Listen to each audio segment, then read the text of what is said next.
Marco Reus. Daniel Malen! Wonderful! Fantastic from Reus. Jude Bellingham, that's excellent. Jude Bellingham, this is absolutely brilliant. Jude Bellingham! Absolutely magnificent. Reina, brilliant from the American. Just like that.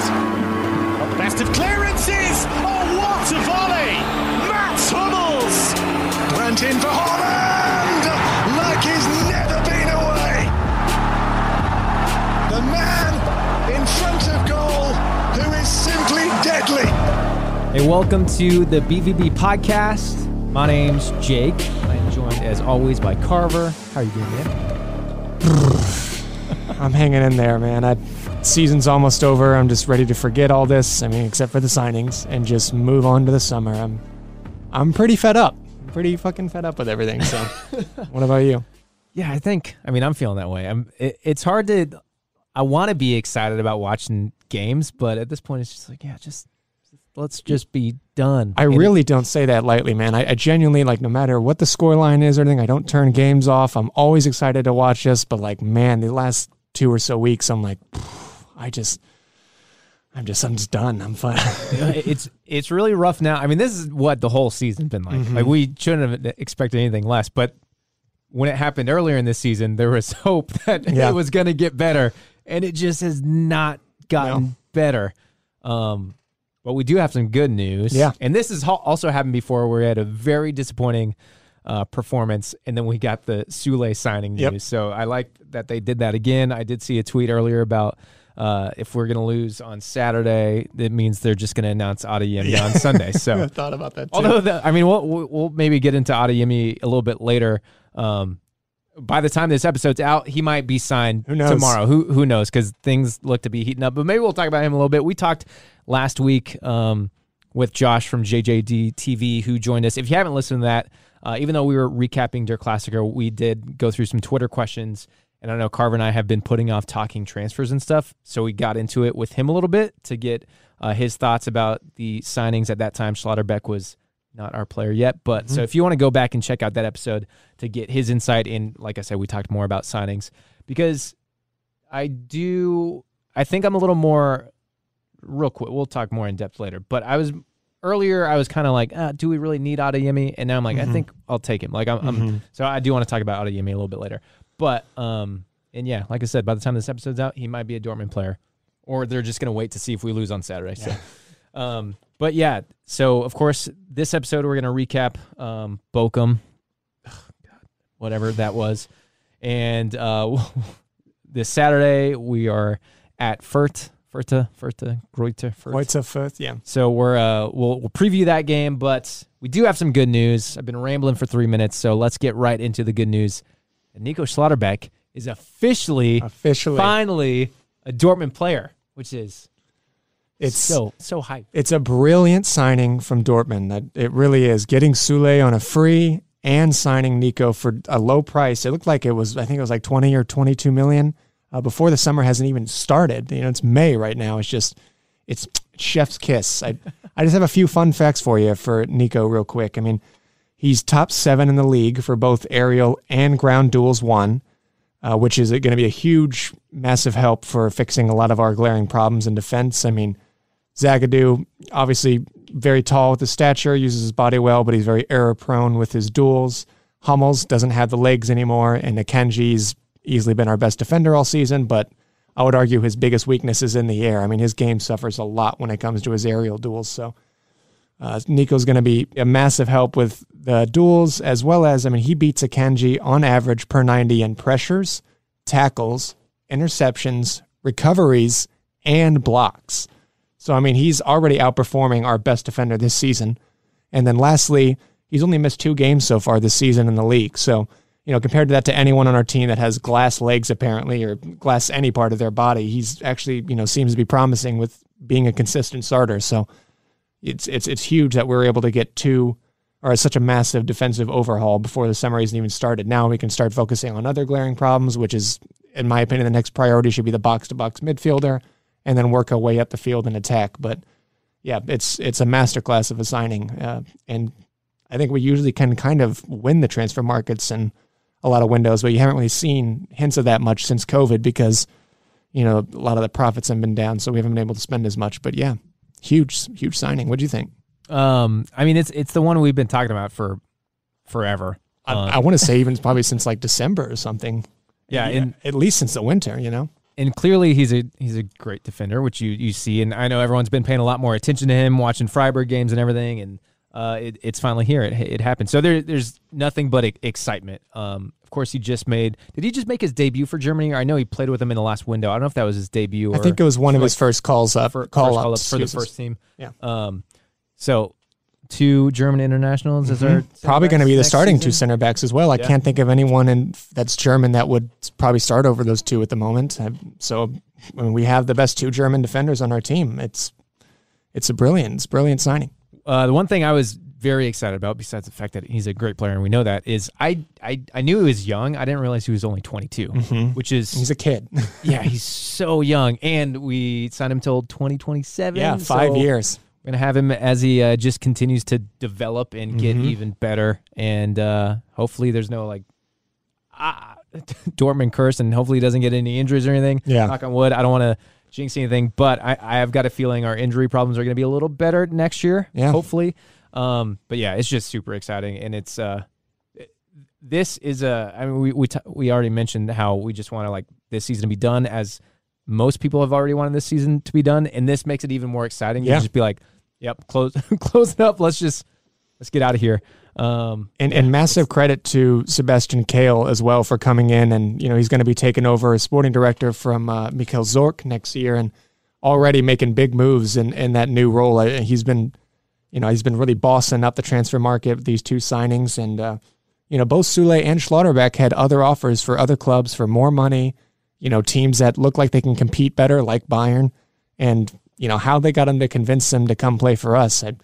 I guess I don't really know. I don't have the kind of talents or sweet talking to get people to kind of do that kind of thing. But yeah, it's a great opportunity for us to really utilize those kind of players of that quality. Yeah, that was actually going to be one of my questions to you: is how are we convincing them to come here? Well, I know with Sule, he was saying he felt like he was really going to be utilized well here and used properly. Maybe he went to other clubs and, I don't know, might have been not getting as much time on the pitch for some reason. But I know also with just our culture as well, I think that can be a big factor for bringing in different people. And so that'd probably be my guess with Nico as well. Yeah, there is just something. The project. There is the project. There is something to that too. I think it's a lot more exciting. At least my personality type too. That's something that I'd be drawn to a lot more, is the prospect of why just go to the best team that's been dominating forever. And I mean, you saw it with who's it? Sabitzer. Sabitzer, yeah. From Leipzig, who went with Nagelsmann and just has not gotten any time. Which is interesting, because I know a lot of people said he was, and I would argue, I would also probably agree, that he was one of the most underrated players in the league. And yeah, I don't think he's played more than maybe 20 games, had a handful of starts this season under Nagelsmann. So yeah, it was pretty surprising to see that Sabitzer's career hasn't been, I guess, too great of a start at Bayern. But yeah, and not even the aspect of going and having a fight for a spot, because I mean, players want to fight for a spot. They want to be the best. They want to work towards that. So that is something they can strive for at a place like Bayern. But I think you also take in the project. If he can pitch him on the project, because how big is that win going to be? When I'm just going to say now, when Dortmund wins the league next season, how much bigger is that going to be for Sule and Schlotterbeck coming in to feel that we did this, we made this happen, rather to just go to Bayern and we helped them win their 11th title in a row. Yeah, and I also think that Nico and Sule are both players that want to build something here too, which we're going to get into with our players, but just a lot of our players don't look like they give a shit really, and they don't want to be here anymore, and they're treating it like a job. So I think Kehl is really kind of reinforcing that culture in our players. That we want players to stay here, develop here, hopefully retire if best case scenario. But again, reinstating that culture in our players to want to be here. when you said retire, it reminded me one thing I was going to bring up before we started jumping into Dortmund and soccer and everything. Mm-hmm. I had a Dortmunder beer over the weekend. Oh, yeah? I didn't go to Kansas City. I went to Columbia. I was doing an Aussie football thing, but we played against Kansas City. We had like a big Missouri training camp kind of thing. And there's a company in Kansas City called KC Beer Co. Yeah. And they have a beer called the Dortmunder. And I saw it and I was like, oh, fancy that. I'll have myself a little Dortmunder. It was pretty good. Nice. Anyways, random. But yeah, so let's all retire in Dortmund and drink ourselves some Dortmund beers. What my mind went to when you said retire. Could use it after this weekend. Okay, so get all the happy stuff out of the way, and now we'll talk about the dumpster. Yeah, sadly, that is it. Get into the dumpster fire this weekend. The lineup, no complaints with the selections for the starting 11. The system looks like Rosa was going leaning back into a 4-2-3-1. Maybe it was because of injuries. Maybe it was because of preference. Who knows at this point? I don't really know, what Rosa's game plan is. Pretty much any game that I'm watching. So, do you have any other thoughts on the lineup or anything? I was excited to see JBG, bynoe-gittens, who we were calling for and talking give him some time. That was actually surprising. I don't know how I forgot to mention that, but yeah. So he got the start, and he looked. We'll get into it, but he looked good. He did real good. And the rest of the lineup, it's like we just still have so many injuries. It's crazy because I think for the last few weeks I've been like, where's Hazard at? And he's still out and injured. Because even 4 or 5 U19 looking players at on the bench, we have no depth, which is why we'll get into it a little bit later as we get into the game more. But the subs who came in, it was just like nothing. I was like, the lineup, it's like that's what you're going to expect. And I still felt pretty confident going into this game with that lineup. And it's what I wanted. I guess my only thing to call for was get bynoe-gittens in there. Chan was out due to suspension, due to too many yellow cards. Was that it? Yellow? Might have been a red card. Yeah, yellow card. So he'll be back next game, which gives us a little extra. But yeah, I didn't have any ill feelings towards the lineup. I think we were optimistic and positive about it. But. Yeah, I think all three of us, you, Josh, and I, were pretty confident going into this one. Bouncing back from Bayern, hopefully get a win at home again to, give something our fans to cheer about in front of the home fans. They've been out for 2 years, and you would hope that the players would be fired up and ready to give something with some real substance back in return to them. But Bochum came out they came out ready to compete on Saturday. They came out with determination, they came out with no fear, and they certainly didn't treat this like a friendly. And that's exactly what we treated it as, just not caring. And I mentioned it before a few minutes ago, but just, half our players just like they don't look like they want to be here. They're going through the motions, treating it like a job. And, you not only see it on the pitch and, how we defend and how our attack, but just like our attitude overall. And, some people have mentioned it online, and maybe we might be in the minority on this because I thought this too, but I want listeners to look at players when they score a goal this season, even at home in front of the Südtribüne.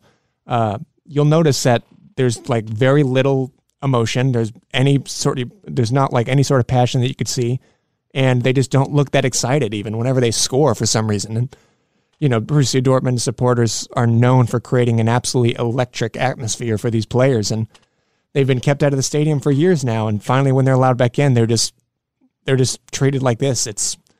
I think it's not only humiliating, but it's also just it's just rude. Yeah, it's kind of like it's just a slap in the face. It's so disappointing for the fans to see that. Those performances and see that you can clearly tell they're not excited. I don't know if it's. My thoughts are just with how up and down this season is. I understand. It's are they all experiencing burnout because this season's been so up and down? It's been so miserable. They're feeling them too. They're human. I get that, and if that's part of it, I get it. This has been a rough season, but it's on you to make it better. And you owe it to the fans, man. Again, when they're creating that sort of atmosphere and giving you that support, it's for you to just kind of turn your backs on them, which, they're not doing it literally, but they kind of are at the same time, not performing well at all. It's just complete shambles from front to back all game. And, 2 goals conceded in the first 10 minutes. First one, Guerrero showing us yet again that he's just not a fullback. Gets bodied way too easily, and he isn't a player that's known for recovering well defensively. And Doesn't help that Akanji slipped after he fell, so it's just an easy finish for Sebastian Polter on Bochum, and then you're down 1-0. I think it was like the third minute, and I was like, I wish I could say I'm surprised at this point, honestly. Even at home, I wish I could say I'm surprised. And, maybe it's like, all right, well, I guess that hopefully wakes us up because we look pretty goddamn asleep right now. And then a few minutes later, conceding again. Yeah. It's unbelievable. That's 50 goals conceded in the league alone this season. And Bielefeld has conceded that much, and they're in second to last place in the table right now. It just our defense is like shambolic, man. It's in the second goal, same kind of thing. 3 players surrounding Holtmann whenever he was going down the left-hand side, and we still couldn't win back possession. Again, just half-hearted, just not caring about the pressure that we're doing. It's usually just, again, 2 or 3 players trying to surround him and like half pressing and half not, and just like backing off. So it just gives them the space to kind of build their attacks and build their plays, and just and also that our back line was falling asleep too. So it was just an easy chip over the top, and what a goal it was, or what a strike from, I forget the player that scored the second goal, but now you're conceded 2 goals in 9 minutes or 8 minutes, whatever it was. It's just shambolic. Yeah. It's early, when they scored the first one and just even seeing us start before that, it's pretty, we had, like a couple minutes in, we had some light, you saw a glimpse of some good passing here and there, and that was about it for the game, really. Yep. We had some moments here and there. It was very up and down, very streaky, and I don't know if streaky is the right word. But anyways, 3 minutes. When that goal goes in, it's kind of like, okay, we're obviously not, you mentioned it, waking up. We need to wake up. Yep. And that showed like, oh yeah, we're coming off a friendly. I don't know if that had any effect on it, or it's just the overall, they're done with the season too. Yeah. And it just looks like we just don't have the personnel which is insane to say because, years back, not a few years back, but like a year or so back, we had plenty of DMs, but now we're just desperate for a number 6. Before the chip through ball went in from Holtmann, you had, I think it was Wolf, who's just not a right back. Witzel, I've said it, every week now, but he's just too slow, too old to close down those attacks. And then, I love Bellingham, but he's just also not a DM either. He's more of a center mid / more of an attacking role in that center mid, or in the center of the park. But you desperately need a number 6 that has the hunger and drive to do the dirty work and close those kind of tackles down. Again, a player like Delaney would have been perfect, but we chose to get rid of him for some reason. And we just don't have anyone that's willing to go win the ball back and drive the team forward. You're leaving players like Bellingham out to dry, playing him in a deeper role like that. He doesn't have the he's alone. He doesn't have the support to go and grab the ball and drive it forward completely alone. He needs help, and we don't have another player like that. So that's why I was saying after our 2 defenders, we desperately need to sign a center defensive mid next over an attacker first. I think that should be our number 1 priority. Do you think Jude, we've made the comment multiple times that Jude is everywhere. He's always everywhere, running around so much. Yeah. And I loved his energy. There was a moment where I think Jamie bynoe-gittens got tripped up or something, and Jude just went in on this Bochum player, like yelling at him and just showing that leadership and that passion. Yeah. And I wonder if, I don't know if he's basically doing 2 jobs. And I wonder if the rest of the players, especially guys who are a little maybe more in and out, are just expecting that of him. It's like, oh, Jude will cover us. I don't know if that's the case. I don't know if that's what really showing on the field, but he's just outrunning everyone. I haven't checked his distance covered, but I wouldn't be surprised if it's double half the other players. Probably. It wasn't like I wasn't having a go at him because he definitely is everywhere all game, but it's just, again, there's only so much you could do as one player on the field. You need support, and bynoe-gittens definitely provided that in attack, but again, you need someone that's going to be doing the dirty work in those situations. And so you're down 2-0, and I just couldn't see barely any attacks going forward that looked like promising at all. I think as their left back, Backhorn kept Wolf in his pocket, what seemed like pretty much the entire game. Wolf couldn't get anything going on that right-hand side, and just desperate for anything to happen at that point and just relying on individual brilliance. And we were gifted 2 penalties in this game, which, breathed some life back into us. But And that was pretty much it for a while. I mean, Haaland did do a good job converting both of those penalties, don't get me wrong. But again, the chances that we did have, we had I think 2 in 5 minutes, kind of towards the 20 or 25th minute, but couldn't put him away. I don't know how you can't. Royce, I think, should have done a lot better there. Brandt had a good turn, but I think he had a split second more to kind of get himself composed and pass that into the net, but he kind of just doing Brandt stuff. So just frustrating, man. It's so frustrating. Yeah, it was. I mean, a lot of the build-up play was very sloppy. We gave the ball away a ton. We did create quite a few chances. So many times I typed up on my little notes. I was like, oh, great chance for Royce. Should have put it away. Great chance for Jude. Should have put it away. But that just, it can be slightly deceiving. I mean, no one's coming off this game thinking like, oh, we played great because it was terrible. And good for us to get back into it. We did create some chances. But I think looking at those chances and the fact that we didn't convert those chances just shows how sloppy we were. Like sloppy in the finish. Because we could have been 6 goals up. Like we should have. I wouldn't say 6 goals up. I don't know. I'm exaggerating. I didn't count every chance, but we did have a hand. Yeah, there were some very good chances that should have been goals, but just shows the sloppiness and maybe I don't know what it was. The lack of, I don't know what it was. It's just so frustrating. It's just someone not having the killer instinct to go and actually finish those chances, which you would argue Royce at times could be one of the better players to finish off those chances, but he can be sometimes such a inconsistent finisher and attacker, and I don't know how you don't put those away. But also at the same time, the Bochum keeper Riemann had a sensational game. He had, I don't know how many goal-saving saves he had that just defied logic of how he was able to get down and save these insane shots, whether the first or second half. But he had 6 saves. Yeah, that didn't help us that we were playing pretty bad, and their goalkeeper had a great game. He was fantastic. And so we got those 2 penalties. Haaland did a good job of converting them both, but again, just really lacking that desire and grit to go and take this game by the balls and actually go and win. Because again, Bochum is treating this like a competitive game, like a derby, and we weren't. We were just treating it like another friendly, which is just disappointing to see. And that you come out of the second half. Not a handful, maybe 1 or 2 chances again, and you had the play with Bellingham, settling it down, kind of with I forget who crossed the ball in originally, but Bellingham settled it in for Haaland at the penalty area, and Haaland had a good shot, but again, brilliant save from Riemann, and that's whenever Bochum just were able to grow themselves back into the game, and again, just took our foot off the gas when we were tying it up. It's unbelievably frustrating. Yeah, even they played so physical because, like you said, they're up for it. They're playing it, and they're treating it like a derby, like we should be.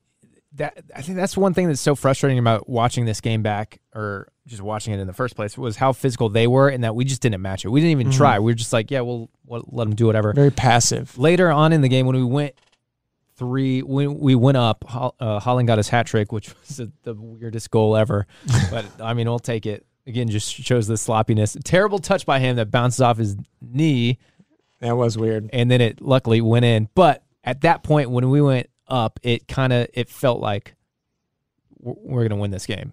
It's over. Thank goodness we got it. We had a couple chances here and there afterwards, but our defensive pressure completely dropped off. It was like, everything. I would argue everything dropped off because I would agree that once you get that third goal, it was a very frustrating first 60 or so minutes, but you had a good comeback. Now you got the lead.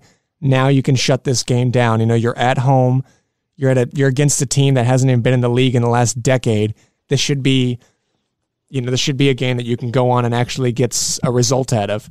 But yeah, just our defense and attack just completely took our foot off the gas and didn't play to win. We just let Bochum take the game to us, and it didn't help either that Rosa just had more of his useless and late subs. I don't know if he watched Favre whenever he was coaching us, but I just don't understand his substitutions half the time. Whenever we I think immediately whenever we scored our third goal, he completely switched up our back four and put on Paslak. That's when Gittens came off. Yeah. Put Paslak on, which I wish Gittens would have had more time on. He was playing well. I don't know why. Maybe if he needed a sub, okay, I guess. But Yeah, or if it was just, I can understand maybe like, okay, the kid's had enough and, he's still inexperienced. That's all we're going to give him today. But, I mean, he was also performing really, really well. He was one of the very few bright spots I thought that were on this team. I mean, I was mentioning before, someone to drive the play forward, shake things up a little bit. He's got a little flair in him. He's got some skill. He set up our third goal for the cross from Royce to Haaland. I think he was the point of our attacks, and I don't know, it looked like the vast majority of this game. And you take him off and we just completely looked toothless up top. Just completely looked toothless, even with Haaland. It was shocking. And also, again, I think Renier came on, if I'm not wrong. Yeah. And it was a few minutes before Moukoko, and it was only a few, but just, again, Rosa choosing Renier over Moukoko. I'm just flabbergasted at why he continues to play him. He's going back on loan, or going back from his loan to Madrid, offered absolutely nothing this entire last 2 years. And what is he going to bring over Moukoko right now? I really don't get it. Just more pointless and useless late subs from Rosa that it's just passive and makes Bochum, you're allowing them back into the game. Well, at that point, they were already, Bochum scored in the 81st, and then we made a couple more subs in the 84th. Mm-hmm. And I don't know if his thought was, maybe these guys will show a little more. Maybe they'll put in the effort, but Renier hasn't shown anything to put confidence in him putting him on the field. It made no sense at all. Rota came on, which I could kind of see because he played well in that first game. He got his goal. A little bit of a physical presence. But still, it's just, like you said, I didn't understand the subs. And I don't know. And we didn't have much of a personnel on the bench, but again, it doesn't mean you really have to use them. Yeah, that's what I was going to say. If you're subbing them on for a mentality shift, these aren't the guys to bring on to give you that, because they just haven't been able to show that. Rota in his second game, maybe, like I said, maybe can show that, but Renier, no way. He has not showed anything that says this is going to be the game changer. And that point, we needed a game changer. We needed to get the win, because a tie wouldn't be good enough because how the rest of the game went. And if you don't have those guys on the bench, don't put them on. Mm-hmm. Yep. I even think the bynoe-gittens, when he subbed off, I understand that Paslak went to back right, which is his natural position, and you're moving Wolf up. But at that point too, seeing how the game played out, hindsight is whatever, but at that point, I would almost say, since you don't have that like for like sub, don't. What's the point of making it happen? You don't have to fix anything if it's not broke. I didn't really see a point in making those subs, and whenever players like Paslak came on, I thought he looked really poor, and it's something that I wouldn't really ever say too much about Paslak too, which is careless, and I just think he kind of did that as well. That's exactly how we conceded. Or not exactly how we conceded, but he was in the lead-up play for that penalty in the 85th. It was him and Royce. It was the penalty. Him and Royce just let the defender. They let him go. They let him go right through him, right on the edge of the box, right in there. It's just half-hearted defending, and they just do not care. And again, that goes back to recruitment as well. But we need players that actually want to go out and finish these games off and get a result, because you conceded 2 goals in the first 10 minutes of the game, and you conceded 2 goals in the last 10 minutes in the game as well. And I think that is really telling of a team's mentality, their game plan, how they set up, system and selections as well for the personnel on the field. It's just shocking. It really is. What did you think of Wolf's game? Because back to the subject of like him pushing up and Paslak coming on and Jamie bynoe-gittens coming off. I don't know how to reference him. Do I? I want to say JBG. I want to say bynoe-gittens, and then I want to say his full name, Jamie bynoe-gittens. I think. But anyways, because I thought Wolf looked decent. Is he my first choice right back? No, but I felt like he gave a lot going forward. He was part of some of the chances. He made a couple pretty good runs and passes. To the point in this game, in this situation, I felt more comfortable with him on there than bringing Paslak on. Yeah, Wolf had his chances for sure, but I don't think this was easily one of his better games. I think he was in Buckhorn's pocket the entire first half. He had that one chance. I think it actually might have been in the first half as well, but when he was far out the pitch and had a shot on goal, and again, Riemann just making an insane save, strong hand with his left. But he had I think he completed like 90% of his passes, so that's at least nice to see. But I didn't really see anything that was impressing me too much of Wolf. It's different for bynoe-gittens, again, one of the very few bright spots in this game. I think bynoe-gittens did have a very good game. Yeah. But overall, I mean, I'm growing more and more skeptical by the day with Rose's future with this club. I mean, we get it. Our season has been ridden with injuries. We've had shit luck on a lot of occasions, but we have utterly and completely underperformed in every competition we were in this season. I mean, we couldn't even get out of the Champions League group stage. Not the easiest group, I get that, but not near the hardest either. Piss poor performances on almost every match day of the Champions League, maybe except the last game against Besiktas, but that was it. Knocked out of the Pokal to a second division team. Keep in mind, for that game, we had close to 0 injuries. I think the only injuries we had for that game were like Morey and Schultz or something like that. No, Schultz might have played, but literally only 1 or 2 injuries that game. And Morey's been out for the whole season, so I didn't know if there was, too many excuses for that. And then obviously after only having the league to focus on, no outside pressure from other competitions, and some easy run of games here and there, like in December and now, again, completely underperforming them and bottling every opportunity to close the gap on Bayern. It is beyond me how we are still sitting second in the league right now, and we do not look like a team that's runner-up to a champion by a fucking long shot. And I mean, there's a chance we might not be runners up if we play. We don't deserve it. If we play like that, I mean, Leverkusen, they don't have the easiest run in the last 2 games. But if we don't perform, if we play like that again, I know we're playing Fürth, but if we play like that, Fürth's going to beat us.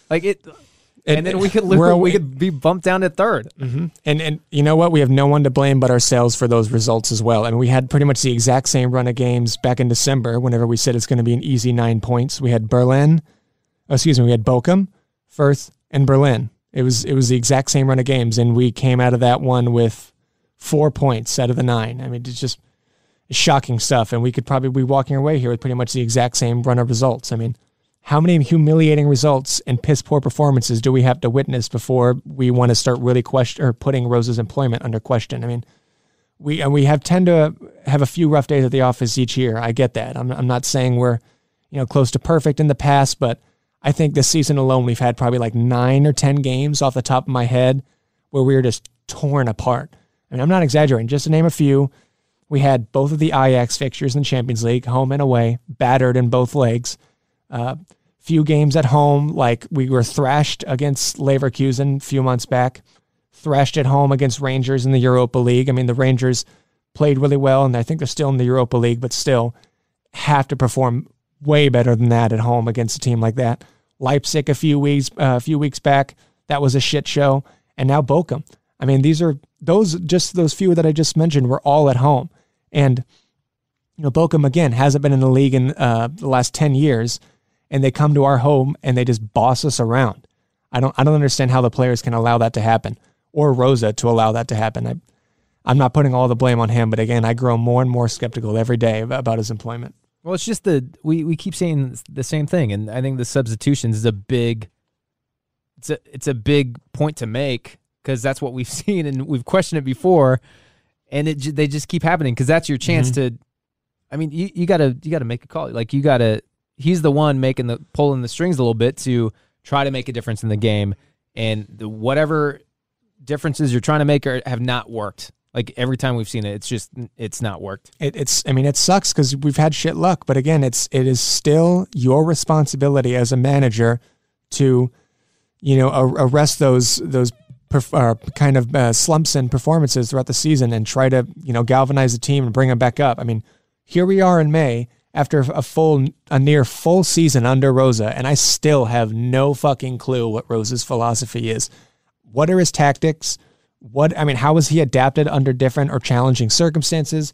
I really have no idea. I don't think he's shown much, or I don't think he's shown that he's learned much after games like, Leverkusen or the thrashings against Ajax, the thrashing against Leipzig. I just don't think he's learned much. I don't see how he's adapted. I really don't get what his game plans are. I want to say half the time, but it's like 90% of the time I don't know, let alone how many times we talked about like a backup game plan. He has no clue for that either.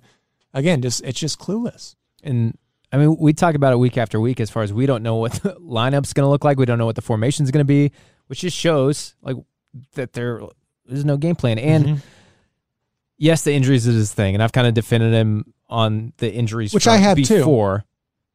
But what if you have to be able to coach through and around that? Like you have to still work through it. That cannot just be a blame or an excuse. Because what if it happens next year? We're kind of all on the perception that next year we're not going to have these much injuries because it can't happen again. That's nuts. That's crazy. We're going to make some changes in the backroom staff or the health department or not the health department. The physio team. Yeah, physio team. But who knows? It could. We could be out some big players. Even if it's not the amount of injuries, what if like whoever our striker is next season is out for a significant amount of the season? Or just not performing. Or Sule and Schlotterbeck go down. What the heck is going to happen? How are you going to work through it? How are you going to work around it? And he hasn't been shown that he can because it's just been so inconsistent. And a lot of those games that I mentioned too, we didn't have many injuries. There was some that we did. That's definitely true. But games like away at Hertha Berlin, we didn't have many injuries. Again, against St. Pauli, didn't have many injuries. I don't think we had too many against Rangers either. I mean, Holland played a few games in the Champions League as well. Again, just completely underperforming in every sense of the word and every competition as well. I'm not asking to win 3 trophies or a treble or anything like that every year. I'm not even asking for a silverware every single year. But we didn't even compete for anything. Did not compete for anything. Didn't get out of the group stage. Didn't even make it to the semifinal of the Pokal. Didn't even make a race out of it with Bayern. There were like glimpses where we're like, who fucking knows? But that was it at best. Yeah, there are glimpses at maybe. Yeah. Maybe a title race if Bayern might slip be up. On. If we can do this, and we bottled it every time. I'm not. I don't know. I'm not convinced at the moment. We'll see how these next 2 games go. If maybe there's some sort of response from the team and they show some real belief in Rosa's philosophy, maybe we can get something going during preseason and stuff like that. But I'm putting Rosa, if I were the board, on a really short leash for next season. If we're not seeing some results out of the gate, I say get him out of there and get someone else that can actually try to galvanize this team, because I think some managers could do. I mean, shit, Terzic did more and he didn't have Dick for a resume. He didn't have any history of any manager or anything like that. So I don't know. I really just I'm not convinced of Rosa so far. When was it? Like a few weeks ago, we're all like, "Oh yeah, Rosa, he's the man. I don't remember that at all.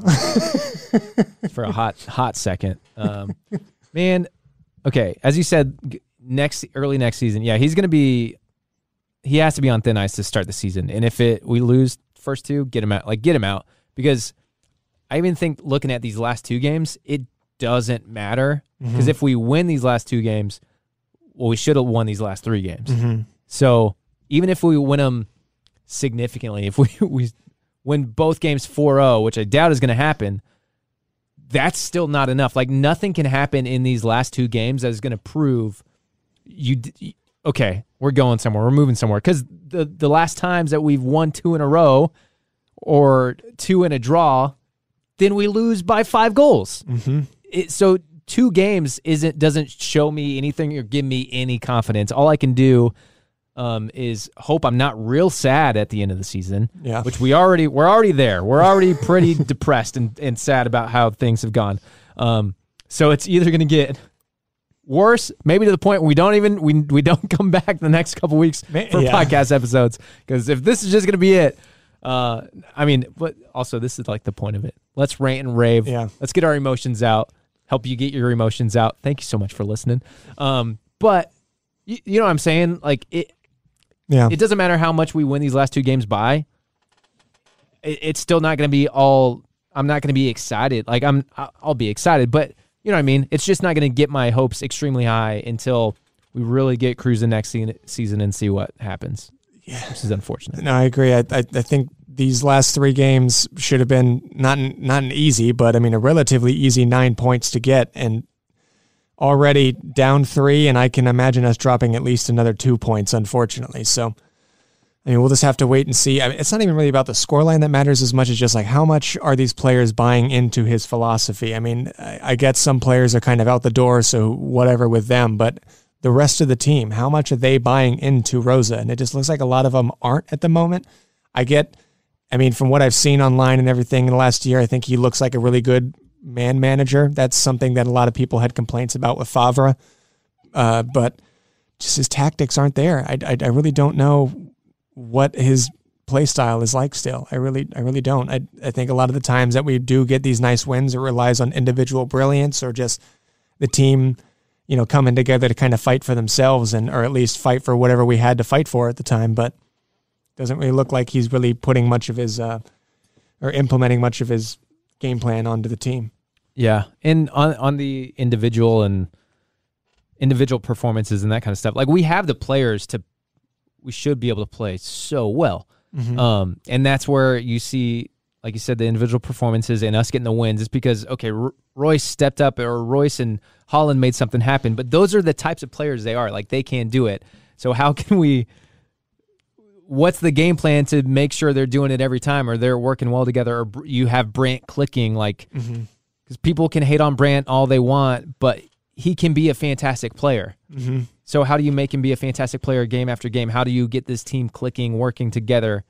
Because when they do, it's brilliant. But we've seen that maybe 20% of the time this season. And that I agree. It has been maybe 20% of the time. You go back and you look at performances over this season that like have looked like convincing, and you have the first half against Freiburg back in January that was incredible. Maybe that's what I'll do after this season ends. I'll watch that first half a couple times, then I'll feel better. But. Yeah. You have when obviously we thrashed Wolfsburg a few weeks back, and then you have the 6-0 or 6-1, 6-0 against Gladbach in February. But that was it. That was really it. I can't think of many other performances where I'm like, that is Borussia. I mean, shit, even though those three, I'm still not like, that is exactly what we want to see out of Borussia Dortmund. Yeah, there was 6 goals in a few games, but still, not even really. It's just like, I think we could be much, much better than that. Well, even the Freiburg game, I remember talking about that in the podcast about that game. Well, our passing looked great. Mm-hmm. And our pressure, like our defensive structure looked good too. Structure and pressure on the ball was great. It's kind of like high press and stuff. Mm-hmm. And I remember thinking, is this Rosa's? Is this Rosa's game plan? And then the next game, we're like, well, I don't know, because we didn't do it the next time. Even the next half, I was like, I'm not really seeing much of the last 45 minutes. And that was the thing. In that game, we still had to question what was the game plan. We're like, are we finally seeing Rosa ball? If we did, why didn't we see that the rest of the season? Yeah. I get managers need time, and he didn't have too much of a preseason and things like that, but at some point it has to click, or you got to get someone else in there, and here we are a full season later, and I still am clueless. So we're going in circles. But anyway, that was a shit show on Saturday. That was tough to watch. Predictions for this Saturday away at Fürth. Fürth sit bottom of the table. I mean, last time we played up against in December, it was 3-0 on paper, obviously a sweeping, but did not look good at all. That game was terrible. I think whenever we played against Fürth in December, we didn't score until, we had 1 goal in the 33rd minute, and then it was nothing until the 82nd, and that was a penalty. I remember us not looking that great that game, and we were desperate to really close out the game. Did Holland come in late to that game? I can't. Right? I can't remember, honestly. I don't know. I don't think so. I don't know what I remember. But anyway. I remember that game, the aftermath of that game, it felt like a loss, though. It did. No, I do remember that as well. Yeah. I mean, it was 3 points, but it really wasn't that great of a performance, especially whenever we were in that like 2-week spell of just really easy games. So yeah, we're away at Fürth. I mean, I'm imagining some sort of response, but I mean, I don't at this point, even if like Rosa is really trying to, close out these last few games of the team, I think the 4 or 5 players that are out the door just aren't really going to care that much. So I'm hoping he gives opportunities to people that want to be there and maybe build a system around them for these last 2 games, because it should be 6 points. But do you have any score predictions? We're away, right? Yeah. Go ahead. I would go with my 2-1. I'm going optimistic and hopeful. I'm going with a 2-0. I'm going with a 2-0. I don't think Fürth really looked that dangerous in front of goal. I mean, I think they've scored 26 goals this season, which is not much at all. I mean, I know Bielefeld have scored 25, but other than that, I think every other team in the league has scored more than like 35 or 36. So, I mean, their attack is kind of ass, but our defense is also pretty ass. So. Yeah. Maybe Julian Green will score a hat trick against us and represent USA. Who knows? But So what do you want to see in these last two games? I guess player-wise, I know you briefly mentioned it, but would you rather him try to go strongest team or just put out some young guys? I want to see players that again just want to be here, which I know there's not a lot that do look like they want to be here, but some of the U19 players like bynoe-gittens, I think he deserves another run. Although I think the U19 team has a cup game coming up, so maybe he might be going back to the U19s. But I'd like to see him play again. Maybe get some other. I mean, we also are just ridden with injuries still, so who knows? I guess we don't really have we don't have many other options. Team out there. Yeah, we really do not have a lot of options at the moment. So say we play. I mean, if it depends on that cup game. I don't know the details on that off the top of my head. I could look it up. I would like to see. You know what? I would like to see Berkey play one of these last two games. Yeah, maybe the last home game. That would be pretty disrespectful in all seriousness if he does not get a run against Berlin at home. I mean, the man's been here for like 8 years now, 7 or 8 years. I mean, he more than deserves a shout. I still think on his day he's a better keeper than Hitz. I know Hitz has, he's got a calm and collectiveness about him, and his positioning's pretty solid. But I think Berkey was still, again, one of the most underrated keepers in Europe for like 10 to 12 months. So, yeah, that's one player I would like to see. Yeah, it would be good to see him out there. Yeah, last home game, hopefully that will happen. If we say we play a lot of young guys, mm-hmm. and then we don't perform well, or we don't win these games, what do you take from that? You don't have to. Yeah, I'm not saying you have to play all the young players, because I think we got a little glimpse of that in the Bochum game. Again, if you're not, or if we don't really have the personnel to sub on you players like that, then maybe just don't, because I think we could have maybe shut out the game differently or performed differently for the last however many minutes if we didn't sub on two players from the U19, one player that's on loan and is ass, and the other one is Paslak, and then Moukoko can't do anything in 3 minutes. So, yeah, I would rather see them. Some of those players get a start. Mm-hmm. Let them run, let them try, give them a real effort, which we kind of mentioned. I think we mentioned when we were talking with Josh last week. But give them a real effort and a chance, and don't just bring them on with 5 minutes left. Yeah, when you need to get a result. Moukoko definitely deserves a shout. Yeah. I grow more, and I said it back in was it March? But I grow more and more concerned about his future with us if we don't, start to really implement him into the team more. It's a long summer, and if he's not playing at all, and I think Moukoko has one start this season. Just one, and he's played 200 minutes. I mean, that's just not enough to, if you really believe in the kid, and I do, I think he's going to be a world-class talent. This is the time to really start, throwing him to the wolves. Yeah. It's not like you're going up against Bayern, for God's sake. You literally had Bochum. Now you have the worst team in the league. And then Berlin is in 15th as well. So, well, and I mean, he started Greuther against Bayern, mm-hmm. and did he start? No, he started against Wolfsburg. Wolfsburg, that's what it was. Okay, yeah. All right, yeah. So yeah, at Fürth this Saturday, kickoff 9:30 Eastern Time, 8:30 Central, real early if you're on the West Coast. Yeah, I guess that's it for this week. Yeah, that's it. Hope you enjoyed ranting and raving with us. We appreciate it.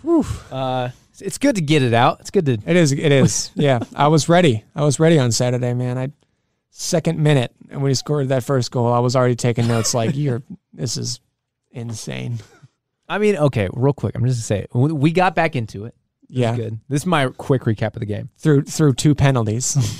But I mean, we kind of created some chances. It was off created chance. It wasn't just and then we gave up.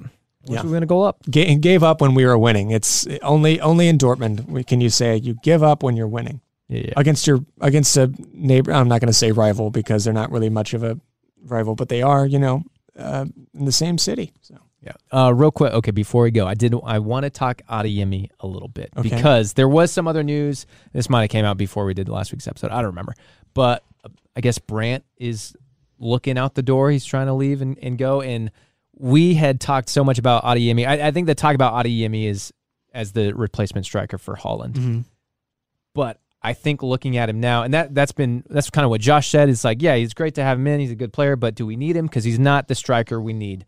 But looking at him as far as like that winger role, or the number 10, whatever, if you don't look at him as a striker, bring him in, please. Because especially if Brandt's going out, if Hazard's going out, we actually need someone in those positions. And he will be a good player to have there. Yeah. And I know Rosa doesn't fancy wingers, at least over his tenure here and his other clubs, he didn't play too many the styles with wingers. But I mean, we have zero depth with our wingers right now. I mean, we're playing Brandt as like a right winger half the time, and I don't think that's where he flourishes. So yeah, I would really like to see Adeyemi in those slots. From what I've seen, he'd fit in perfectly. If we're playing a 4-2-3-1, cool, put him in there because I mean, all season it's been back and forth with Brandt or Hazard or whatever. So if he's going to slot in that position, then I think that's a good signing, and maybe he'll be signed by the time this episode's out. And it's so disappointing with Brandt and Hazard. And I remember the summer that we signed those two, Schultz, I think it was Hummels too, in the same summer. And I was so excited for that next season. I mean, back in that time, those were massive signings. Maybe not Schultz so much, but even at the time. But I mean, I was so excited to have Brandt. I mean, Hazard was. People were saying we got the better Hazard in that deal because Eden went, I think, in the same summer to Madrid, and just flopped after the first season for both of them, which is just really disappointing. Anyway, that's it for this week. So thanks so much for hanging out, listening, letting us rant in your ears. Hopefully it was a venting experience for you too.